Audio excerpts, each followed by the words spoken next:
united in diversity. We are very heterogeneous in our opinion. If we do not renew our partnerships with the rest of the world, Europe will not be relevant. We can make it if we are together as Europeans.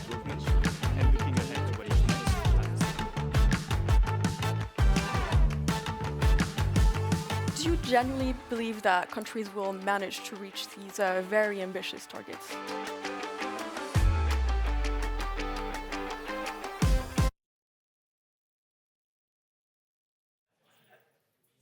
Good afternoon, live and online. I'm Peter Haak, I'm a tech reporter at Politico, and the next 45 minutes we're gonna discuss one of the hottest topics of the next mandate. Mark my words, it's the AI in the workplace. Because Commission President Ursula von der Leyen and her biggest opponent, Nicola Schmid, has already said that next step in digital regulation should be workplace algorithms. Is that really the case? And if we need regulation on AI in the workplace, what would that look like? We're going to discuss that with 4 esteemed speakers today. From the Commission, we have Stefan Olsson from the Labor Department, as they say that from the Commission. From Germany and the Ministry of Labor, we have Anna Ducic. From the Irish Council of Civil Liberties, we have Chris Schrissack. Sorry for that. And from the French online marketplace company Miracle, we have Hugo Weber. I'm also going to pronounce you with your first names, if that's okay. Maybe quickly to the audience, at the end of this session, we have a special dedicated Q&A, so already start to think about the questions that you'd like to have answered by these 4 speakers. Let's start off with maybe the Commission. This idea of algorithmic management, the idea that a boss is that your boss is an algorithm who can assign you certain tasks. We have seen that in different parts of the economy already. For example, the gig economy, there it is omnipresent. The Commission also has tried to regulate that, the last mandate, with the Platform Work Directive. Stefan, can you maybe kick us off by walking us through the whole idea of algorithmic management, how that was regulated in the Platform Work Directive, and maybe the question, if we already have it, why not expand it to the whole economy? We can maybe do it before the election still. Wow. No, thanks a lot for the question. I'm sure that my fellow panelists have more to say, so I will not go too deep into this. But indeed, the proposal that we made, that the Commission made, it was already signaled in the political guidelines at the start of the mandate 5 years ago. It had 2 chapters. One was the issue of the status of the gig worker, but the other chapter was exactly what we're discussing here today, which was algorithmic management in the specific gig workplace. And there, I would say that the outcome was quite close to what the Commission proposed, while most of the political discussion actually took place on the other issue, which is interesting because it would imply that there was a bigger consensus on these issues, and that's quite interesting. I think I haven't seen any in-depth analysis of that, but I would say that the fact that the gig economy, there the algorithm plays a key role. It's without going into too much detail, but of course the algorithm is really a part of the business model and gives an advantage to this company or these companies on the market, and therefore it was felt both then by the Commission in its proposal, but also by all the member states in the Council and by the Parliament as something that needed regulation. And here the key principle, I think, was that we need a human part, a human element in the decisions that are crucial for the worker. I mean, take the easy examples. You cannot be fired by an algorithm. But also very important, and this is also specific to the gig economy, whether you get a certain ride or a certain ranking or is of course crucial for the gig worker, and there needs to be transparency for me as a driver or a delivery or driver or whatever, that I understand why am I not, why have I been degraded, why do I get less work? So there's a big transparency, so there's human oversight, there is transparency, and then of course there are these key rights about privacy, and that you cannot use AI to go beyond what is your work environment and to look at your private life, etc. So these were the principles, I think, and they were accepted by the legislators. And I think that this really, honestly, there might be some representatives of the gig economy here that will stand up and throw something at me. But I think in general, this is also good because and we'll surely come back to that, it does alleviate some of the fears, some of the prejudices also against this sector. So I think it's good for everyone. And I don't believe this, but we might come to that. I feel this was the right issue or level of regulation. And if we speak about these three principles, human oversight, the transparency and the data protection issue, is that something that you can really easily expand to the whole economy? A little bird has told me that inside DG Ample that is maybe already in the works. Can you say something about that? I'm not sure about that little bird. I mean, I think the easily expandable, no, nothing really is easily expandable. I think it's essential when we do this kind of thinking that we talk, and I'm sure that some of my panelists, fellow panelists will talk about, but that we do proper research, we talk to the actors, to trade union and business, and to look at which element. Clearly the platform directive as adopted will be a starting point, but I would not go as far as to say that we can copy, or we need to look, and we also have this element as we are regulating something that is developing, that let's say that if we would do a proposal in a year or 2 years' time, AI might have developed a lot, so in that way we need to look at that action. But your words sounds like a consultation, so if any of the companies have already been consulted, let us know and we will break the news in Politico, of course. Let's go to you, Anna. We already discussed a bit, indeed. One of the items that is very important is data protection, because the algorithm, of course, can assign tasks, but there is also maybe this fear that there will be some monitoring, there will be some element of review by this algorithm.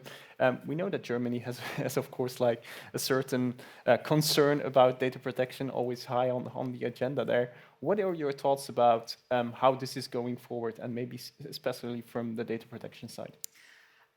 First of all, I think it's very important that we have open debates like this in order to, on the one hand, demystify algorithmic management or the use of AI in the workplace, because it's a tool, it's a necessary tool, it's a very productive tool, and without this tool, the European economies, and above all, a large one like the German one, will not be able to decarbonize on the one hand and to maintain productivity, given the fact that we have a very problematic lack of labor force and an aging labor society.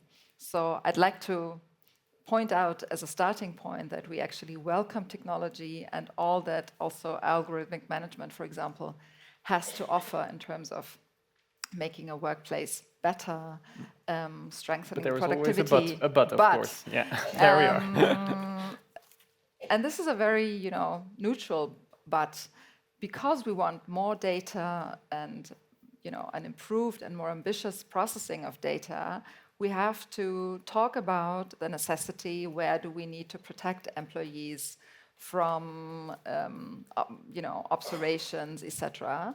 And you have pointed out that in Germany we have a bit of a problematic stance towards data protection. I think this is changing right now because everybody understands that privacy rights are very important rights that need to be effectively protected. And I think if we want to build up trust among employees in the use of these new technologies, they have to be informed. We have to have a set of rules that assure transparency.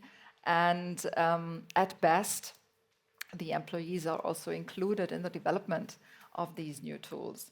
So what we are doing in Germany is that we are working on a law that is focused on the protection of employee data. And we don't see it as an antagonistic law to all those new technologies, but we see it as a complementary piece of puzzle that is needed for a future more digitized economy. That's something that we often hear in Brussels as well, that all this regulation, it's a puzzle and we have different pieces. And if you speak about the protection of employee data, we also think about, of course, the GDPR. Hugo, maybe coming to you, as a company, you have to deal with a lot of regulation already. That was discussed already today a lot. We have the AI Act, which touches on algorithms. We have the Platform Work Directive. We have the GDPR. In certain countries, there is country-specific laws. When you look at this, according to you, is there still something to cover by this maybe new regulation, or do you have the feeling like this is enough already, we're covered? I'm not sure it's companies that have to say if it's enough or not. The reality is that we are coping with a lot of regulation. And for a small company like Miracle, we are a startup, scale up, 800 employees around the world. It's taking out everything that we do not have. It's taking out energy, it's taking out money, it's taking out time, and we do not have all of this. We have recently done an internal study on the cost of compliance with the regulation. And for Miracle, the cost is 1 million per regulation. Obviously, we raised some money, close to 1 billion, but we're still living in a world where financements, investments are a limited source. And we are competing with Silicon Valley firms that do not have the same amounts of money to comply with that. So for a company like Miracle, we are facing a trade-off that we do not want to do. And this trade-off is very simple, is either we go for innovation and growth on one end, and on the other end to comply with the existing regulation. So it's very complex, and it's a debate that we do not want to have internally, because obviously we are European and we will comply with the European regulation. This is no point for us. And in particular, what is very stressing for us is the fact that most of the time, the European companies are not simple copycats of the Silicon Valley firms or the Chinese firm. They are, in a way, a little bit more sustainable. They are more respectful about the privacy, about the personal data that they are using. Honestly, I don't know a European company that is using personal data to do social scoring like it happens sometimes in China. So this is also a call for me for the regulator, in particular the European regulator, to also have a clear view and a clear assessment on the impact of regulation on European scale-up and on European innovation, because at the end, it's the competitiveness of our economies, it's the competitiveness of our countries and our people that is at stake here. So that's maybe your message, like whenever there is a regulation, there is this ka-ching, 1 million euro that you have to lay on the table. But maybe, Chris, if we turn to you, we're speaking, of course, here about certain human rights, civil liberties of certain workers. What's your fear about this space, AI, the workers, the workplace? What is your thoughts about which risks are there and which liberties are at risk? So I think we already have a bunch of regulations which touch on these. So we've already heard a bit about the Platform Workers Directive. We've had panels on the AI Act, and there's, of course, the GDPR.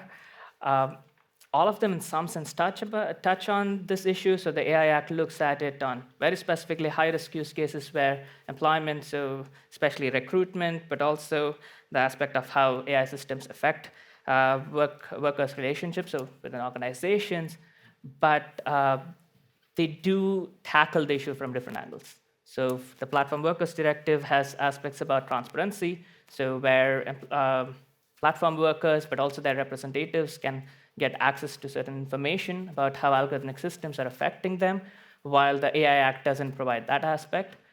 So there are different angles here, and that's perhaps one potential gap when it comes to employees and platform workers now. What do you exactly mean? What is the potential gap? Right. So the potential gap here essentially is the how and what kind of information you as an employee or your representatives can obtain about the algorithmic monitoring systems, for example, and how they will affect you, right? There is, for instance, the right to explanation, both in the GDPR and AI Act, but I don't think they completely cover. There's a lot about the interpretation as well, how that will be done. And maybe the German bill might cover some aspects there, but from the EU level, there is a small gap there. Yeah. But also, I must add that despite all the law, we also need to think about how are they being enforced. So we do have certain examples with the GDPR being enforced in this context. I think the examples that come to mind are a couple in Germany, as well as one in France, where algorithmic management essentially went to a point where what I would call is going in the space of more employee surveillance as opposed to just monitoring. And that jump is always a problem. And when it comes to personal data, of course, the GDPR does cover a significant amount of that. But it comes to how are we going to enforce. So also the other regulations, it's about also the enforcing them. Maybe throwing the question of you, we're speaking a lot here about GDPR, the AI Act. That's something that was more handled by DG Connect, etc. Do you feel well equipped to really tackle this issue as from the labor side? The privacy issue or the in general? Well, first of all, the different acts have, of course, different areas, and the AI Act is very much about design, and so very good that people who understand that deal with it, and the GDPR has proven, I think, to be very good.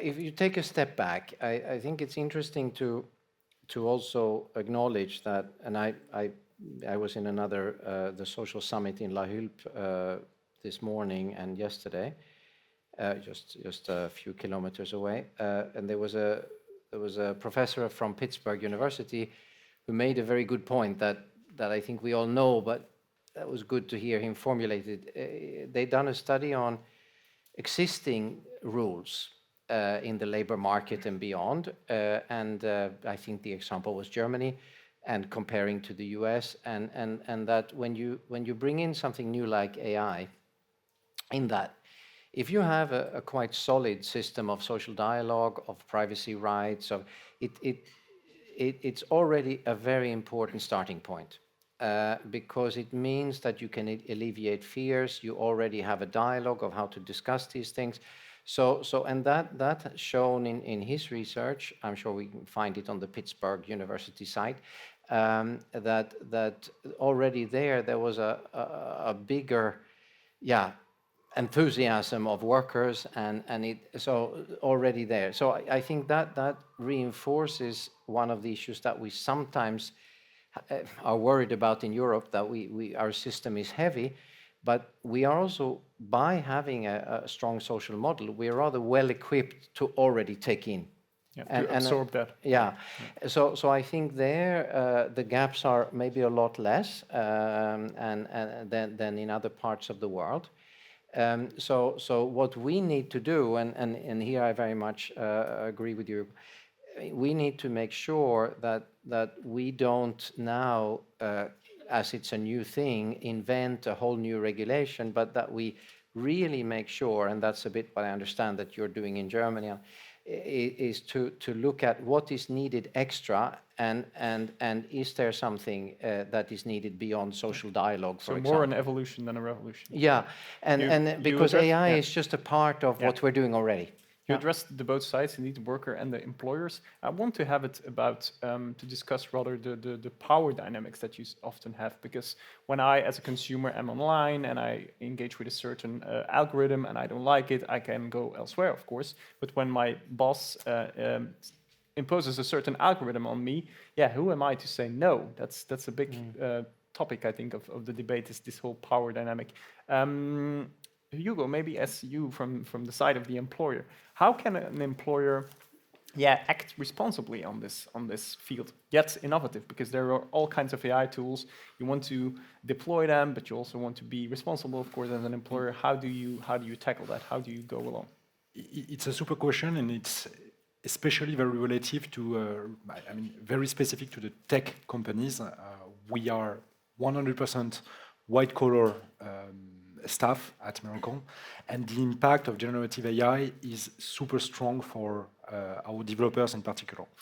When ChatGPT was released, Copilot was released, we have carved out 5 developers out of the 300 that we have at Miracle, and we asked them to rebuild from scratch the product that we make, that we take 10 years to build.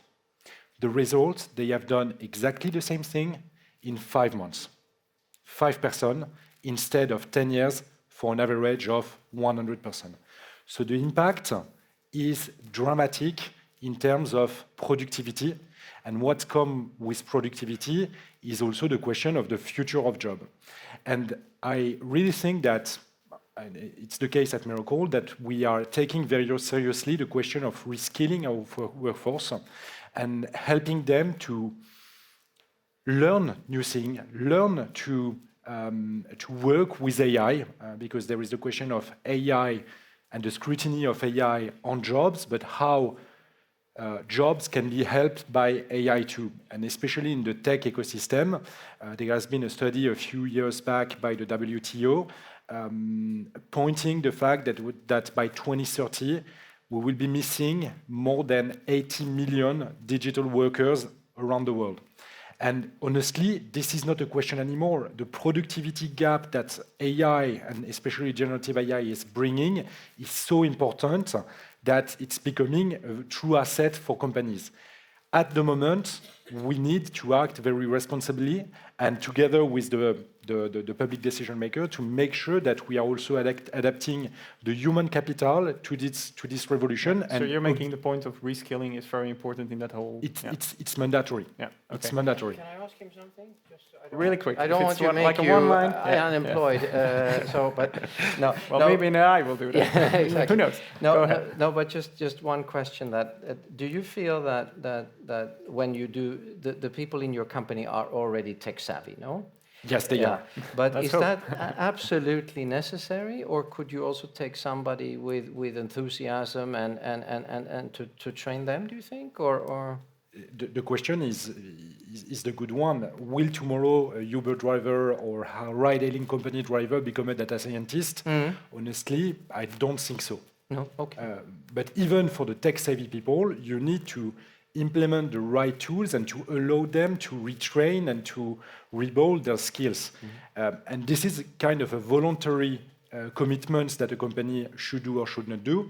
And sometimes within large corporations, you still have doubts about implementing ChatGPT, for example. No, it's too dangerous. My data are not segregated. I do not want to use my data to train the new model from ChatGPT, so I'm not allowing the usage of ChatGPT in my company. And I think it's a huge mistake. We have seen that in the past with companies in early 20 just refraining their employees to use internet or to put a CD-ROM, a personal CD-ROM. So it's working with AI. I don't want to make the rest of our panel unemployed. That's very important. There will be situations, even if you reskill people with AI and there is a good coexistence, there will be moments that, of course, there is a certain negotiation between employer and worker on this use of algorithms, and maybe the worker is then not in the best position to fight back. Chris, what are your thoughts on that? How can we empower the position of the worker to make sure that they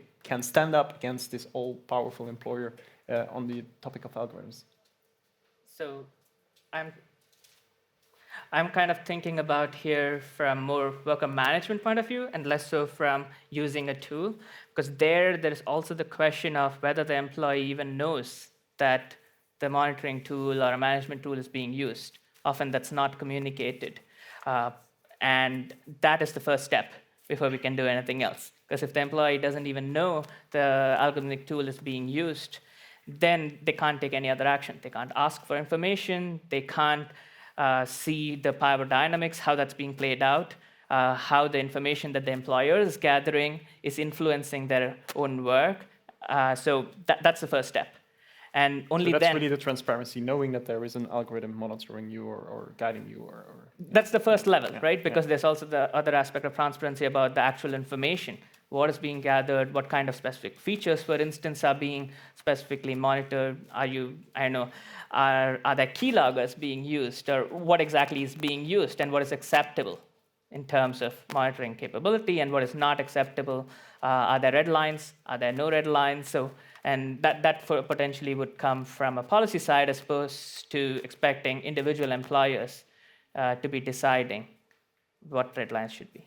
Maybe going to the regulator side, do you think that regulators need to step in even for that first step to make sure that people know that there is an algorithm? Yes and no. This is like one aspect that we try to cover with the national debate that we are leading in Germany. But I think this is only the second step. I think the first step is what Hugo just said. We have to inform and to upscale and upskill on a very, very large scale, and not only the tech-savvy coders and tech experts, but actually every employee. Like in Germany, our assessment is by 2035, there will be no job that is not affected by AI, and it will affect the nurse as well as the teacher, as well as the middle management person in the manufacturing business. And we need a large-scale AI literacy, like basic knowledge. You don't need to be a coder, but you need to be able to understand the basic principles of what this technology can do and what it cannot do. I think given the experience that we had in the field of climate protection, that we have talked about it for decades, and now that we have reached a point where people have to switch from a traditional vehicle to e-mobility, like we have a lot of debates in society, is it good or not, does it affect me individually? And if you compare that to the issue of AI in the workplace, where the innovation cycle is so much faster, and like everybody will be affected within 5 years, we really have to reduce fears. So what we do in Germany, for instance, before regulating, first of all, we try to inform people. We have established a large program that is called AI Studios. So every company can order for free a bus that has been developed by Fraunhofer with the Federal Ministry of Labor. And like small and medium-sized companies can order the bus. It comes to the company site and does workshops with the employees and the unions in order to inform people. To skills and literacy, and sorry that I'm cutting you off, but this brings me actually to the next question I had. AI, there is a lot of discussion about the existential threats. AI is going to wipe away all the jobs that we have, and we've seen that with the Platform Work Directive as well. It was a very emotional debate. I want to hear really quickly from maybe 30 seconds from each of you before we go to the questions. How do you keep this debate and this maybe regulation very rational and not emotional? Let's maybe start with Stefan. How are you going to keep that debate with a cool head? Yeah, I think we all. It's a challenge, I think, for me, for my political bosses, and to first understand it ourselves, no, so that we can communicate. And there, I think there is a bit of a obligation of politicians today to learn and to have the bus coming to the Bundestag, for example. But again, it is important to go back in history and not because media today is also very focused on new but we've had many changes in the economy in the past that probably have been as revolutionary. So a lot of learning, and maybe a bus before the and de-dramatizing, but that's a responsibility of politics and civil servants as well, and not media, to presumably. Yeah, sorry, I'm not going to to scare Chris. people. Chris, what are your thoughts about that? How do you keep that debate rational and not emotional, fear, etc.? Maybe also reframing questions would be the first step, because when we say fear, we are already talking about emotions, right? So that would be, for instance, the first step. But also, as he mentioned, understanding what needs to be done, understanding also from past experiences, and that also helps us see it in a more, potentially more rational way, but I wouldn't say we need to keep all our emotions at bay, because our emotions also influence how and what work we do. So let's maybe it's a start. good combination. Yeah, let's maybe start right here and right now, because of course, channeling those fears and emotions. That's also from the public, of course. We're now going to start our dedicated Q&A. So if you have any burning questions for these people, there is a mic in the room. Yeah, there's already the first question there. Keep it, please, short. A question is always a phrase with a question mark, not a lengthy, lengthy statement. Sure. You know that. Menno Bart with the Adecco Group. I really liked your statement, Mr. Olsen, about we don't need to invent sweeping new pieces of legislation, but more look at existing employment legislation and then see where there are specific gaps that might relate to the use of AI. Now, nevertheless, we already hear, as Peter Haag said, there's talk of an upcoming AI at work directive, but we're not quite sure what will be in it. So could you maybe lift the tip of the veil there of, so what are those specific gaps that you see today that need to be regulated in this potential upcoming directive? Perfect question. Great, I love it. Yeah. I don't think we are there. I mean, we just got the platform directive, and okay, it's also a cycle thing, so the Commission will not make any proposals until the new college is there. But I think, I mean, we're really in a process of trying to understand what is needed. So I would be a little bit less saying that there is an automaticity of a new directive, but that we're very serious about having this type of research, discussion, and to see what is needed. I think there is another element as well, which is that AI will affect all issues of society.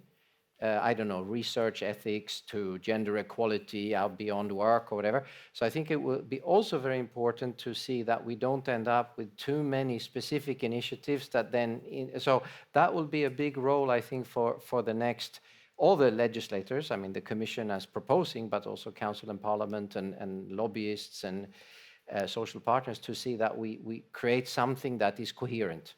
And there is a big understanding of that already. Can I maybe reframe the question myself? Is like, if your political boss, who starts in November, says, in the first 100 days of this commission, I want a AI in the workplace directive, are you ready to do that? We will always deliver. I want a yes or no. No, but yeah. I would be rather, I mean, I'm risking my job here, I often do that. No, but and AI is ready to replace. Yeah, exactly. No, I would be rather surprised if this is the first 100 days, because I think there is quite a big understanding among that this might need a bit of time and social dialogue. Yeah. So I'd be surprised. Of course, if they say, Stefan, do it or you're fired, we'll come up with something, But we'll ask Chat GPT and we can take a breather. It's not in the first 100 days. Another question, maybe. There. I think there is a mic coming up to you. Yeah.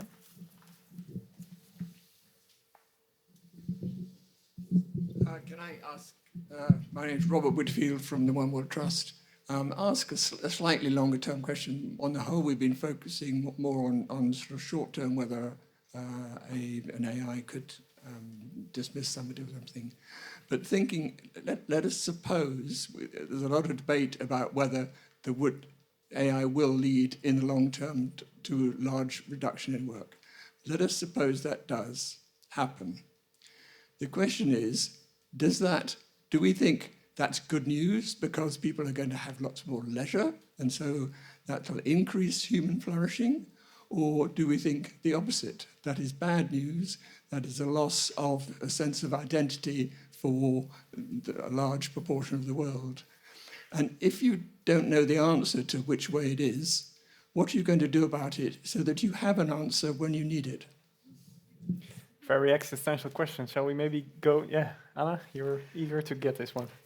I think it's a very good question, and I think the answer of the German government would be the end of work is not good news, but I don't think this is the scenario that we will end up with, because there have been many headlines about the end of work.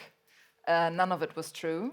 And no matter how sophisticated digital systems will become, there will be always activities that can only be done by humans in the care work, education, etc. And we shall also bear in mind that right now, Germany, as Europe's largest economy, but also many other Western economies, are fighting and struggling with a lack of labor force. So we need technology if we want to maintain the level of productivity that we have enjoyed in the past decades. Yeah. So AI is not the end of work, and maybe good to even help the workers' shortage. I think, Hugo, you said also something like that before, that it's good to have that to definitely close it's the good, gap. but I honestly, on a personal level, I really love your question because it's triggering some philosophical and ethical question behind. And in the past, I'm not 100% sure that we have seen this Schumpeterian equation where innovation brings more value creation. And I'm not sure that we can compare what's happening with generative AI with what's happening in the past. The pace of the transition will be much more quicker. So I hope it will not happen, but we should also be prepared if this happens. And this is a joint work of both the companies and the public sector, generally speaking. Chris, really quickly, a thought from your side on this dilemma? Good or bad? I would probably frame it as, how are we going to use AI first to help people, as opposed to assuming that we would be using AI to get rid of workforce or whatever, right? So it kind of like depends also on how we drive the technological development. And we've seen various directions with other kinds of technologies in the past as well. So I think that's perhaps the way we should first begin with and see where it goes, I guess. Okay, we already had a very concrete, specific question and then a very philosophical question. Next one. There is someone in the back there. Hi, Connor Harrington-Brandt. I'm from Booking.com, but this is going to be more of a broad question as an AI person. So Gary Marcus and Jan LeCun are two major AI thinkers who think that all of this is overblown, think the hype is overblown, and that we're not losing any jobs to AI, at least not in the next 50 years. Why do you think you're right and they're wrong? And does this distract us from looking at other serious issues going on in the world by looking at these points on AI? Is it all a distraction, all the fears about AI and work? There is a recent McKinsey, can you hear me?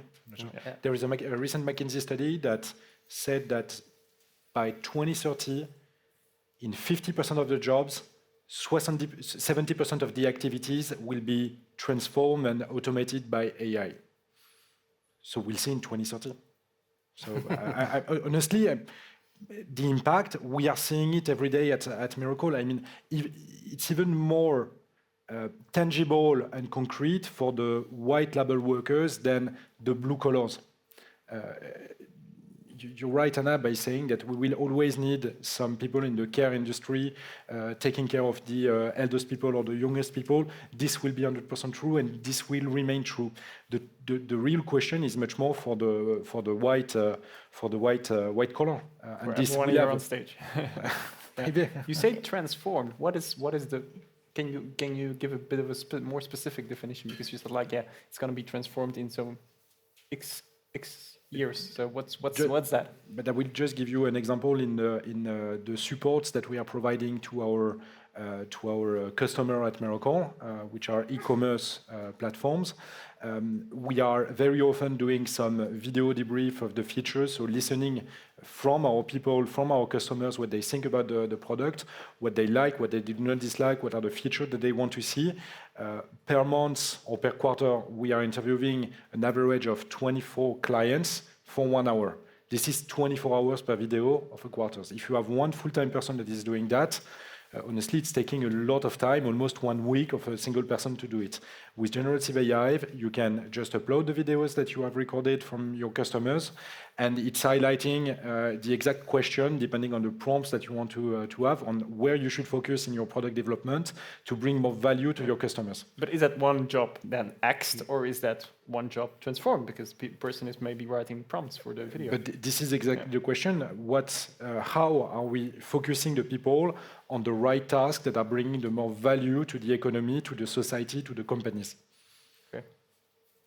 You were I eager to absolutely engage. agree with Hugo, and I think what you just described really touches upon, our democracies in the end. We have crisis fatigue in most of the Western democracies with all sorts of effects, people tending to vote for anti-democratic parties, etc. And once they understand that jobs will not be killed, but a lot of things will change for a lot of people in a very short period of time, it will create stress in the workplace. And so we have to, on the one hand, inform people to alleviate that stress, but we also have to face the magnitude of this transformation that will happen. I agree with you. I have a feeling that we keep on coming back to the skills issue, but I've covered tech here in Brussels for a couple of years now. I have the feeling that skills and digital skills is never a very sexy topic to say. How are you going to change that? How is digital skills and reskilling, how are you going to make that a sexy topic for everyone here in the room? Luckily, it's not really a European first competence. Yeah. But we do our best. So you're pointing to Berlin? Not even Berlin, I'm afraid. More I don't know, Bremen. So no, but it's obviously and Hugo, you raised it. We have now the European Year of Skills, and one of the big messages that we try to bring out from the European level, from Commissioner Schmidt, it is really to say that let's be more creative. Let's look at. Let's not say that in order to manage AI, you need to study an AI engineer or whatever education. Let's be creative. We call it in our jargon micro-credentials, but why can't we have short courses where you learn the basics and then you can build on from there? And so, but it is really working with the education and vocational training establishment to push those white-collar workers and maybe AI can even help us in that process, so that we develop very, short, necessary courses for all of us. And I think I would need one probably, every month to keep up. So I think it is really softening up a quite conservative establishment, and to look at what's needed right now. And to do it, and that's going to be, I think, the key. But we're seeing that debate happening. And that, Okay. Maybe one last question, and I asked it to be a very focused question to one of the speakers. There is a hand going up there. There is a mic coming. So a very focused question to one of the speakers. I have a question for the miracle gentleman. If a 5-person team could rewrite your software in 5 months, which you spent 10 years of developing, why didn't you fire 80% of your people after that happened and just kept the 5? First, because if 5 persons within our company can do it in 5 months, it also means that anyone else, our competitors, new entrants, can redo exactly the same. So we reaffected a part of the team to new product, new innovation, new features that we are developing, just to outburst the potential competition that can arise. As simple as that. That was simple. That was good. That was clear. And new features to beat the competition. And we can reaffect those people on the compliance topic that we were talking before. I maybe want to wrap up by asking you all the same question, and I ask it really to be, to respond on it very, very short. Maybe fast forward 5 years from now, we're back here again on stage in 5 years. AI in the workforce is everywhere. We're again at the end of a commission and parliament mandate. When are you going to say, like, I'm happy with how this all played out? Anna? when we have followed up on the promise that European regulation gave, that it's human-centric, that technology serves the human and not the other way around. Human-centric, Chris? I'll complement that. To make it human-centric, we'd also see the actions of not only the legislators, but the regulators. So implementation and enforcement, those would be the key for us to assess whether there is a success or whatever. Stefan? We've moved much closer to a system where we learn that learning and upskilling is really part of work. That would be... So it's my time to conclude. I would say when everyone recognizes that the European tech ecosystem is this digital third way that is not the copycat of the US or the copycat of China. And when the public decision maker really listen to the voice of the European companies as much as they are doing from the US or the Chinese companies. Okay, that's quite clear. I want to thank everyone, especially my speakers, for this panel in which we learned that there won't be an AI in the workplace directive in the first 100 days of the next commission. Big news.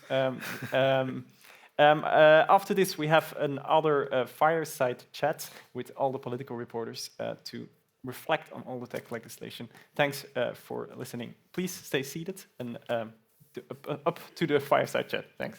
And thanks to the speakers. Thank you. Merci.